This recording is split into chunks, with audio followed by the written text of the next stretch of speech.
Welcome to Open Source Tools to empower ethical and robust AI system. In this talk, we aim to showcase the research we've been doing on open source tools for AI security. And we hope that by the end of this session, you leave here with a clear understanding of the open source tools that are available and in which cases you can essentially use them.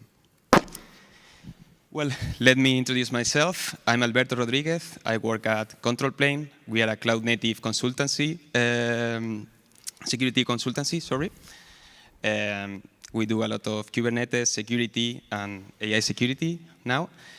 In there, I work as a cloud-native engineer. I specialize in AWS, Kubernetes, software supply chain, and AI security as well. You may notice that we included here Vicente, which unfortunately or fortunately, he's not here because he's on vacation. But he had the idea of this talk. He helped me deliver the first version at KubeCon. And yeah, we wanted to give him credit for it. And yeah, I'll let Miguel introduce himself. Okay.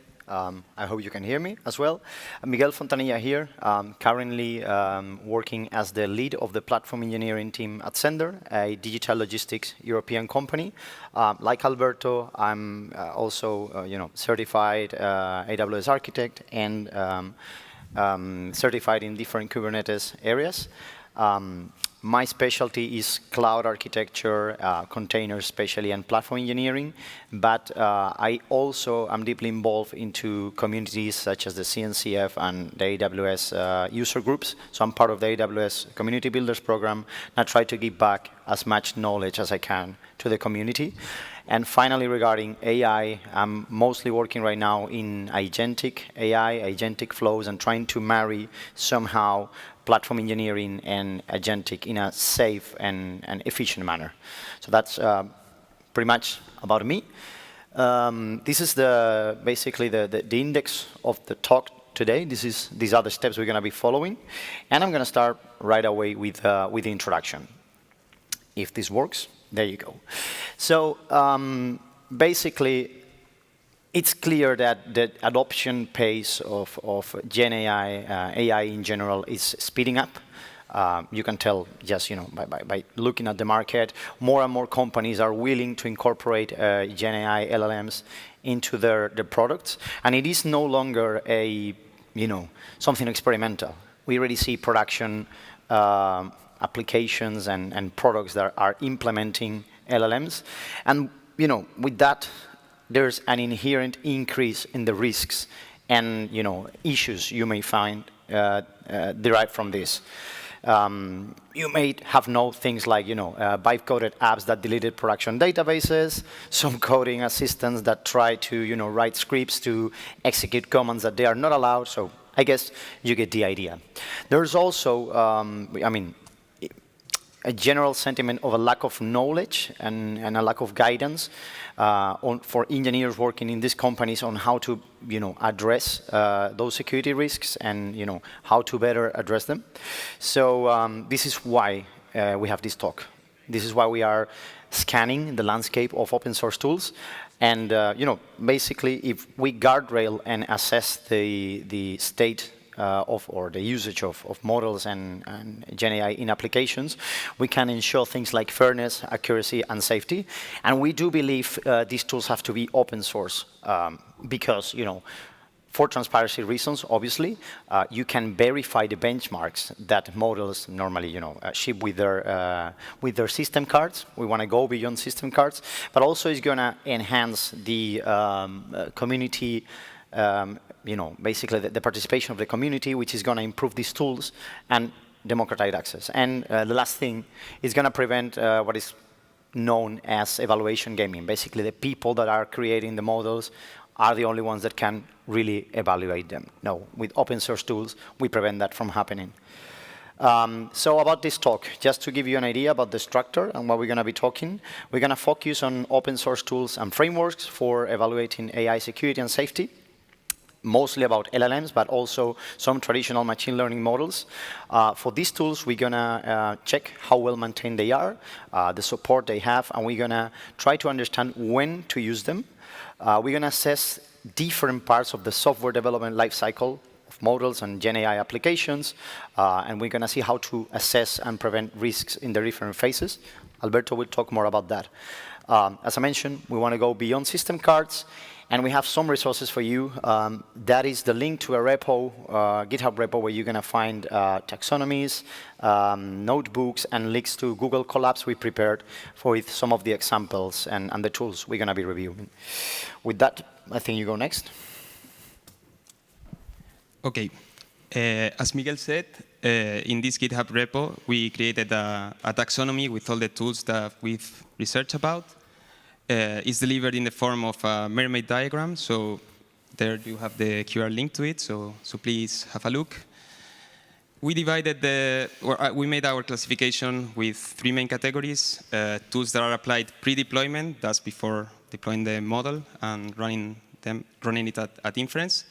Runtime tools, that are tools for protecting the model at inference. And knowledge, which are different sources of information that we believe that they are interesting. Inside pre-deployment tools, we have tools that are applied during training. These are, for example, data mitigation tools or alignment tools. We have tools that are implemented for assessment. These are data sets or evaluation tools that are used to evaluate the robustness of the system. And of course, red teaming tools that are used for attacking the model to assess how safe it is. In terms of runtime tools, we have filters. These are tools that blocks inputs and outputs from and to the models. And monitoring tools that give you a sense of understanding of how it is the sentiment of the conversation that the users are having with the models. In terms of knowledge, we have sources of information and as well different procedures and frameworks that we will be presenting later. Before jumping into the tools, I would like to talk about some data sets that we believe that they are relevant. We selected 4. They are in Hugging Face, and we ordered them by popularity. We measure popularity by the number of Hugging Face likes, which of course is not a perfect measure, but it can give you a sort of understanding of how popular they are. And of course, you have also available some Colab link. Colab, for those who doesn't know, they are just basically hosted Jupyter notebooks. And in the Colab, it is basically the proof of concept that we did with these data sets, and you will have them available as well for some tools. As I said, we identified 4 main data sets that we think that they are relevant. The first one is about toxicity and evaluating toxicity in models. The second one is about evaluating bias in models. The third one is about hurtful sentences completion. And the last one is part of the OWASP AI testing guide. These data sets, of course, they require some effort. You will have to build some framework in order to use them. Or as you will see later, you can use these data sets in conjunction with other tools that we are going to be presenting. Thank you. So we're going to start with the first tool, LLM Guard. By the way, you will see on the top right corner, the part of the taxonomy where these tools would kind of be classified. Well, again, this is LLM Guard. It's a tool backed by Protect AI, a company that offers this engine, LLM Guard, as an open source product, but also they have a full AI security platform on their paid version. Just as an extra offering. Just to give you an idea what LLM Guard is doing, it works on runtime, and it is a Python library that acts as an interface between the large language model and your application interacting with the LLM. So the idea is that it has input and output controls that can filter inputs and outputs. It is basically a Python library, so you add it to your application, and there are input and output scanners for a lot of use cases, from injection, jailbreak, so on. And the really interesting thing here is that for PII, it is able to identify PII emails or any personal data. and obfuscate them before sending it to the LLM. And then when it recovers the answer or the response from the LLM, it can restore the original data. So really useful to prevent leaking private data and sending it to a remote inference provider. There's also a little playground link there in Hugging Face where you can test LLM Guard and get to play a little bit with it. And just to show you, this is an example with this PII feature. This was done by Vicenter, our friend that is not here today. As you can see, you're sending an email on a request to build a SQL query, then it's obfuscated by this tool, and then sent to the LLM, and then deobfuscated when the message comes back. So just to give you an idea. There's one thing about these kind of tools. When you introduce these tools, you might lose the streaming behavior, like seeing word by word on the response from the LLM. So that's something you need to take into consideration. On the same area of the taxonomy, we have another one, which is Guardrails AI. Following a similar, let's say, or attacking the same kind of problem, but with a different approach. This one is backed by a company called Guardrails AI, also well-maintained. And in this case, in the paid version, what you get is a more extensive set of, in this case, are called validators rather than filters, but that's the idea. And the good thing about this one is that it addresses input and output filtering with validators that are in a hub. They have what is called Guardrails AI Hub, and you can see different already made validators. You can filter by tag, even test them if you want to verify how they work in the hub. But you can also build your own validators. You can build a Python function and wrap your own validation and just use it with this tool. Some validators can even use judge models such as LlamaGuard or ShieldGemma 2. And it supports remote inference, but in this case, it's under the paid version. So I was talking about the hub. This is how the hub looks like. These are already made validators. You can filter, check them, choose the ones you need. There are input and output validators. And you can even, as you can see in the right, you can even check how some of them would work. This is not suitable for work, so some bad words down there, and it triggers the tool. Just one thing I forgot. Both Guardrails AI and LLM Guard, they're gonna be triggered basically if there's a match for any of these validators or filters, and then you have to decide how you want to do that. Do you want to monitor? You want to block? It's up to you. And with that, I think you go now, right? Yeah. Okay. Now I'm going to be talking about Garak. Garak is a different kind of tool compared with the ones that Miguel just presented. These are evaluation tools which can be used in conjunction with these other runtime tools. Garak is a very well-maintained tool. It's backed by a big company like NVIDIA. It's kind of like a standard in terms of LLM evaluations. And it works by running several probes on models. Normally, it's something that you would do before having the model deployed. And a probe, in a very simplistic way, consists of a prompt and a way of evaluating the response from the LLM. So, for example, you may want to have a probe that consists of a prompt that tries to induce the model to use toxic language, and then you will have some sort of detector that will detect the response from the model and will assess that the model response is basically acceptable. This tool contains many probes. It's just a group of sometimes other research papers, a lot of the work of many researchers, and they provide all these probes as part of one single tool. Okay, this is an example of what a report looks like. You can see in green the probes that pass, and in red the ones that didn't. And also you can see at the right side the success rate.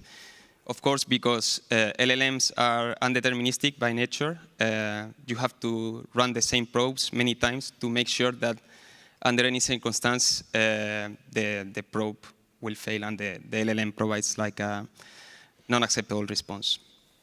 A tool that it falls into the same category as Garak is PromptFoo. Again, this is a tool also very mature and very well maintained. It's backed by the company with its same name. And as I said, it's an evaluation tool as Garak, so it works in that sense in many, very similarly to it. Its key features, it offers a way to compare different models against the same evaluation, which is really nice when you need to select one model or the other. It offers very nice graphical representations of the results. And like the main difference with Garak is that with this tool, you have to bring your own metrics and data sets. That means that this one is more suitable for cases in which you have maybe a large data set that you want to test on, or you have a lot of data to basically red team the model or evaluate the model. But as we say, like this Garak and PromptFoo are both very, very mature tools. Maybe Garak is more suitable when you don't have anything and you want to set up something quick. And PromptFoo can be used when you have a lot of data and you want to make something maybe more customizable. And in here you can see one example report of one of the tests we did. As you can see, the charts are really insightful and really interesting. And as with other tools, in the slide you have the link to the collab, so you can test it yourself, hopefully.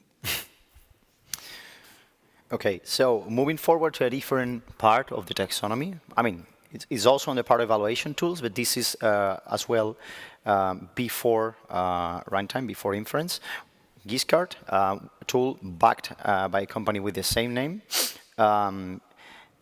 The engine, Giscard itself, is open source, but as in the other companies, if you go to the enterprise mode, you have an agent that is deployed alongside the LLM, and it will monitor and detect vulnerabilities on runtime. But this one is focused on the evaluation and dataset creation. That is a pretty cool feature. So it offers two main features. One is the scan capability, which is going to scan your model for performance, bias, security issues within your applications and also on LLMs. Categories is going to detect things such as hallucinations, harmful content, prompt injection, and so on. This is for standard applications, but also it's bringing a really interesting feature, which is called the RAG Evaluation Toolkit, or RAGET, which helps you evaluating RAG applications, retrieval augmented generation applications, and can generate test suites for this. So basically, if you run the RAGET, the toolkit, it will evaluate your application and generate a data set that can basically be used to trigger those vulnerabilities on your specific setup. And you can use it, to mitigate, train your model, fix your application, and use it as a test suite.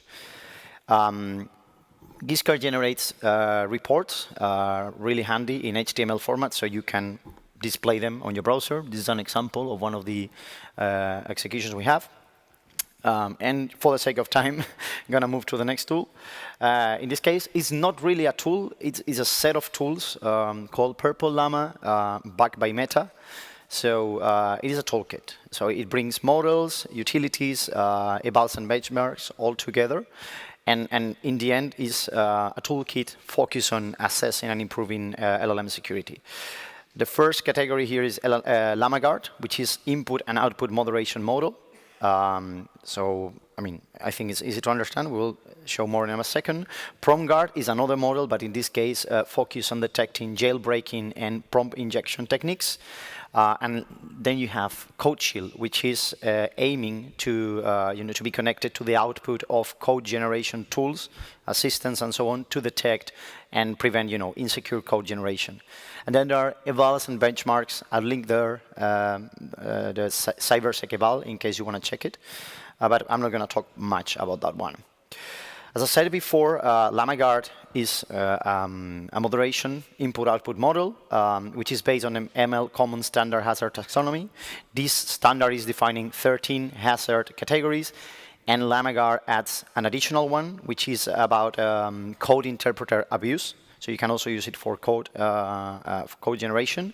And it's a family of models. Right now, the latest one is version 3. They're offering different sizes, different number of parameters. link to the collab there if you want to check it, and link to Hugging Face for the model. Then we have PromGuard.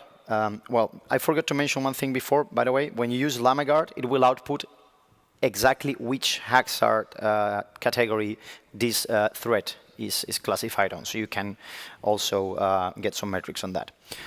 Moving to PromGuard, this is just for detecting jailbreak and prop injection. It will give you a score and classify the kind of finding, benign, jailbreak and prop injection. And there are two versions of this model. Likewise, you have the link to the model in Hugging Face. And finally, there's Code Shield, which in this case, it's aiming LLM-generated code, for coding assistance, chatbots for code generation, and so on. It's something that lives in between the data assistant and the user.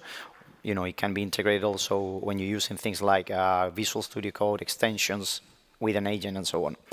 And it's going to prevent insecure code, code interpret abuse, and insecure command execution. In this case, it's not a model. It is a static analysis library, and there's a link to the library if you want to know more about that. And back to you, Alberto. OK. Now I'm going to talk about Adversarial Robustness Toolbox. It's, again, another mature tool. We gave it the maximum rating in terms of how well it is maintained. It is a tool that was initially developed by IBM, if I'm not wrong, and then it was donated to Trusted AI, which is a branch of the Linux Foundation. It consists of a Python framework for assessing the security of machine learning models. By machine learning, we are referring to the traditional machine learning models and not LLMs. So, for example, you could use this tool to assess the security of a traditional classifier model that receives, I don't know, a picture of a video as an input and produces an output. As I said, it was originally created by IBM, and it's a standard in machine learning security. It covers a lot of different stuff, to be honest. It consists of a wide collection of metrics, defenses, and attacks. It would be impossible to say basically everything that covers, but in our personal experience, it's a project that is very well maintained. It has a very wide range of attacks, and maybe a downside, but it's not very easy to use if you're not very familiar with many machine learning frameworks and environments, but we definitely encourage to have a look at it and maybe use our collab as a baseline. In this picture, we can see one of the adversarial attacks that we run. You can see on the left-hand side a video used for a model that, based on the video that you send, it will classify the video into some sport. In this case, as you can see, it is a guy playing basketball. We run an adversarial attack with this tool, with ART.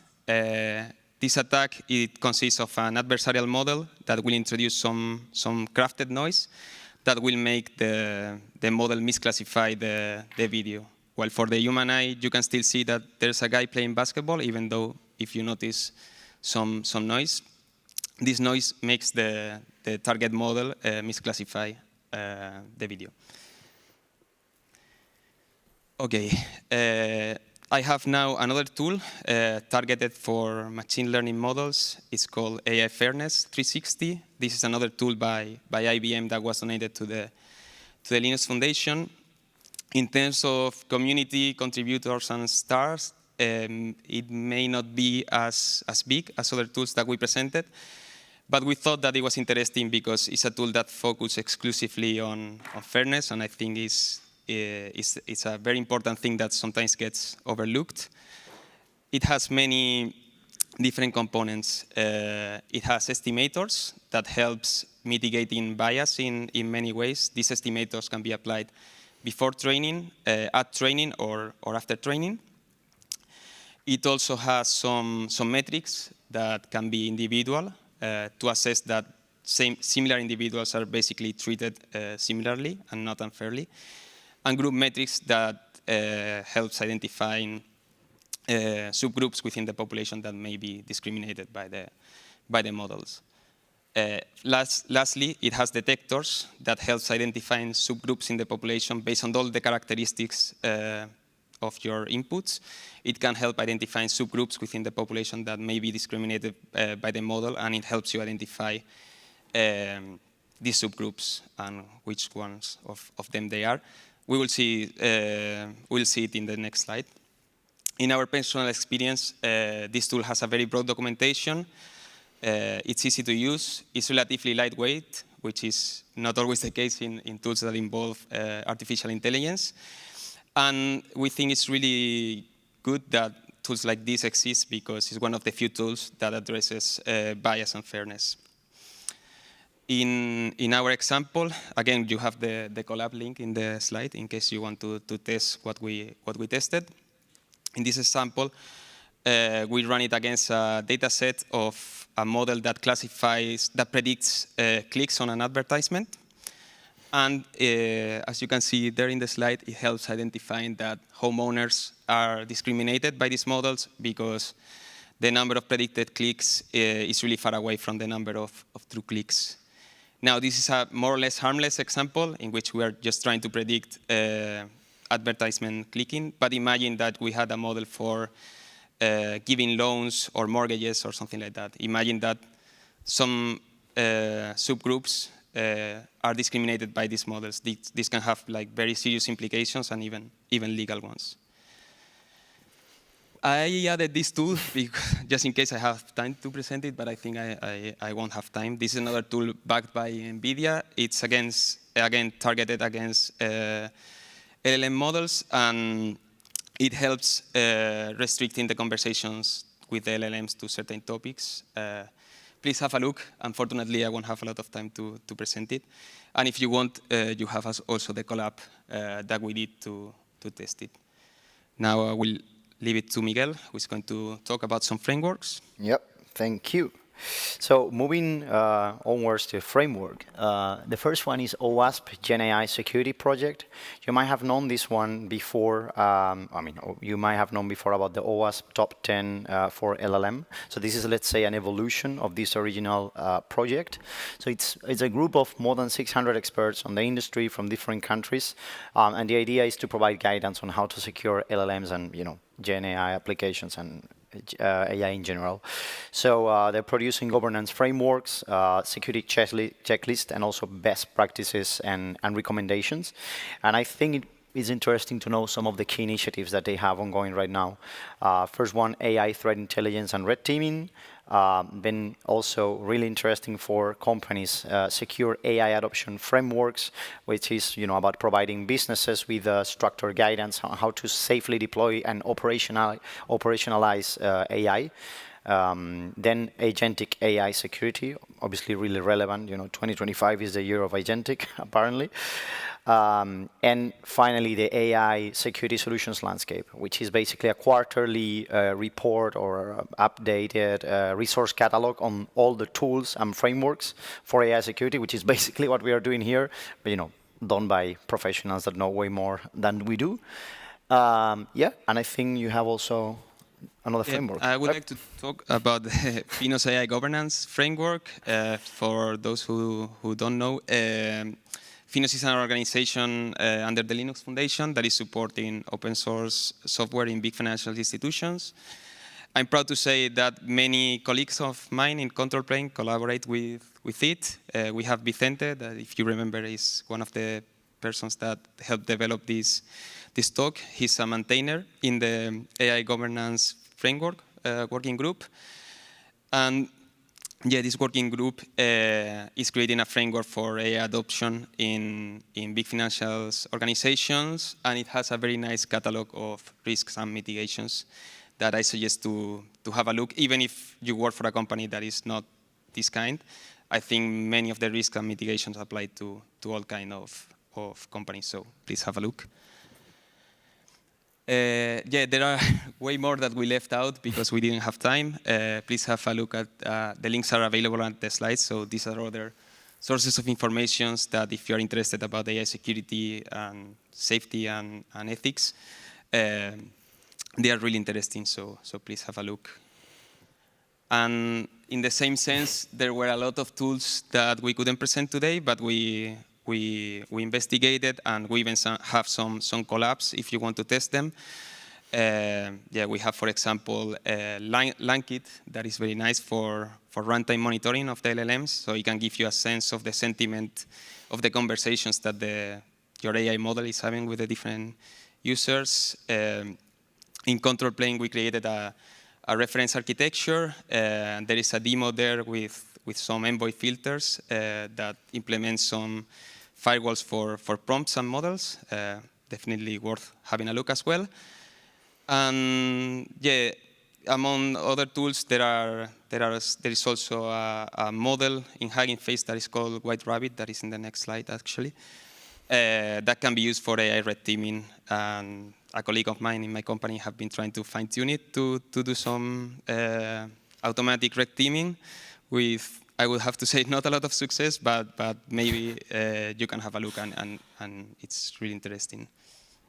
Yeah, I might recommend also Shield Gemma as another judge model. And there's a framework as well, Trust LLM, a full framework for security and safety evaluation in AI, Gen AI, really useful. But again, we didn't have time for everything. And I guess we forgot to mention, but in the repo you have a table with all the tools and which one has a collab or not, so you can quickly scan it and jump to the collab you might want to test. And I think with that we can go to the conclusion, right? Yeah. Okay, yeah, so in general, we noted that it's difficult to evaluate full AI systems because what many of these tools does is just evaluating the foundational model behind, but it's important to evaluate AI models as part of a whole environment, and in the environment they are going to be deployed. We also noted that there's a growing interest in Gen AI security. From the first talk that we delivered in April, we saw that there are more tools. The old tools have new features, and also there are more contributors. Yeah. Also, some other negative notes and positive notes. On the negative side, there are a lot of deprecated dependencies. When you try to first use these tools, you might have to fight a little bit till you make them work. But on the bright side, what we call the top drivers, which were like these main tools we've shared that were added to the first talk, they remain on the top, to say so. And as Alberto mentioned, they have more contributors.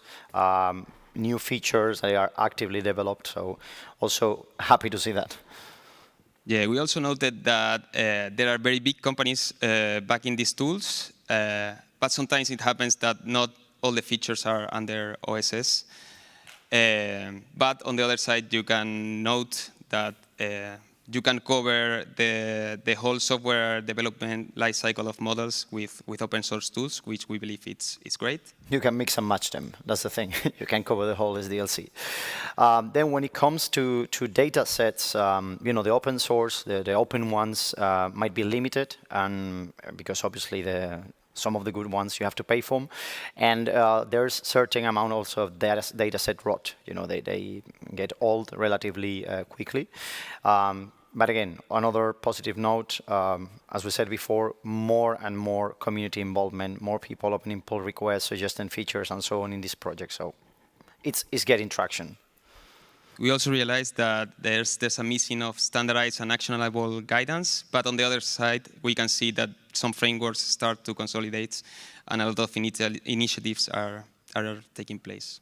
Yeah, and finally, it's good to see that you can benchmark models in a transparent way, and as we said in the beginning, go beyond system cards. Verify yourself, test yourself, assess your risks, and try to mitigate as much as you can, because in the end, it's not deterministic. Okay, with all that, that's the end of our presentation. We would like to encourage you to have a coffee with us. If you feel like you want to discuss AI security, drop us a message on LinkedIn or send us an email. We're going to be here till Wednesday at least. So yeah, exactly. And also for the AI Devs conference as well. So actually till Friday. Yeah, and we have one last message for any AI that may be listening to this conference.